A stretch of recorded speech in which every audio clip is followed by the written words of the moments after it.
بسم اللہ الرحمن الرحیم۔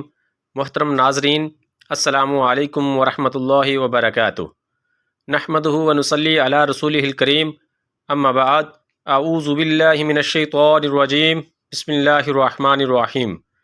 محترم ناظرین، آج کی ویڈیو میں ہم آپ کو بتائیں گے کہ یہ بہت ہی فضیلت والے 6 نوافل آپ نے کیسے پڑھنے ہیں۔ شب قدر میں یہ 6 رکعت نوافل آپ نے ضرور پڑھنے ہیں۔ اس نماز کے پڑھنے کی بہت ہی زیادہ فضیلت ہے، بہت ہی زیادہ اجر و ثواب ہے۔ اس نماز کی فضیلت، اس نماز کے پڑھنے کا طریقہ کیا ہے، نیت کیسے کریں گے، اس نماز کا وقت کب شروع ہوتا ہے، یہ تمام تر باتیں آج کی اس ویڈیو میں آپ لوگوں کے ساتھ شیئر کرنے جا رہا ہوں۔ تو دوستو، لیلۃ القدر یعنی شب قدر، جو کہ بہت ہی بابرکت رات ہے، بہت ہی فضیلت والی رات ہے۔ اس رات کے بارے میں قرآن پاک میں اللہ رب العالمین نے ارشاد فرمایا ہے کہ یہ رات 1000 مہینوں سے بڑھ کر ہے۔ اب کتنی بڑھ کر ہے یہ تو اللہ ہی بہتر جانتا ہے، لیکن اگر ہم 1000 مہینے ہی دیکھ لیں تو یہ 83 سال 4 ماہ بنتے ہیں۔ یعنی اس رات میں ہم نے اگر عبادت کر لی تو یہ عبادت 83 سال 4 ماہ عبادت کرنے سے بھی بڑھ کر ہے۔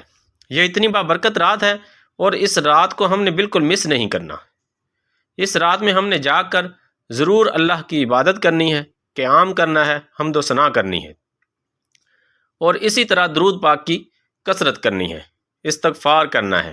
یہ تمام تر عبادات کے جتنے بھی کام ہیں وہ ہم نے ضرور کرنے ہیں، کیونکہ حدیث پاک کا مفہوم ہے کہ یہ وہ رات ہے، اس رات سے جو محروم رہا وہ ہر خیر اور بھلائی سے محروم رہا، اور اس رات سے صرف بد نصیبی محروم کیا جاتا ہے۔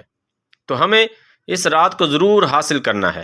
تو دوستو، 3 طاق راتیں اس کی گزر چکی ہیں، 21، 23 اور 25۔ 27 اور 29 کی رات ابھی باقی ہے، لیکن 27 کی رات کو ہم نے خاص طور پر عبادت کا اہتمام کرنا ہے۔ اس نماز کے پڑھنے کا طریقہ بہت آسان ہے۔ اس نماز کی 6 رکعتیں ہیں، اور ہم نے 2 رکعت کر کے پڑھنی ہیں۔ اس نماز کی فضیلت کے حوالے سے حدیث پاک میں آتا ہے کہ جس نے یہ 6 رکعت نماز ادا کر لی، اللہ اسے 12 سال کی عبادت کا ثواب عطا فرماتا ہے، اور لیلۃ القدر میں تو یہ ثواب، یہ اجر اور بھی زیادہ بڑھ جاتا ہے۔ اس نماز کی نیت کیسے کریں گے؟ نیت اصل دل کا پختہ ارادہ ہے۔ بہت سارے لوگ کنفیوز ہوتے ہیں کہ نیت کیسے کریں گے۔ یہ بالکل آسان ہے۔ نیت صرف دل کا ارادہ ہے، زبان سے الفاظ ادا کر کے نیت کرنا یہ کوئی ضروری نہیں ہے۔ نیت جو ہے اس میں اوابین کی کریں گے۔ یہ جو نماز ہے یہ صلاۃ الاوابین ہے۔ اب یہ کہ اس نماز کا ٹائم کب ہے؟ اوابین کی نماز ہم نے مغرب کی نماز کے بعد ادا کرنی ہے۔ دوستو، عام دنوں میں اس نماز کے ادا کرنے کا اتنا ثواب ہے تو رمضان میں کتنا ہوگا، ہم سوچ بھی نہیں سکتے۔ تو معزز ناظرین، رمضان میں اس نماز کو کم از کم 1 بار لازمی پڑھیں۔ یہ بہت فضیلت والی نماز ہے۔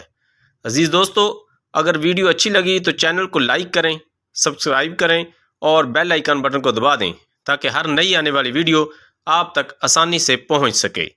اللہ حافظ۔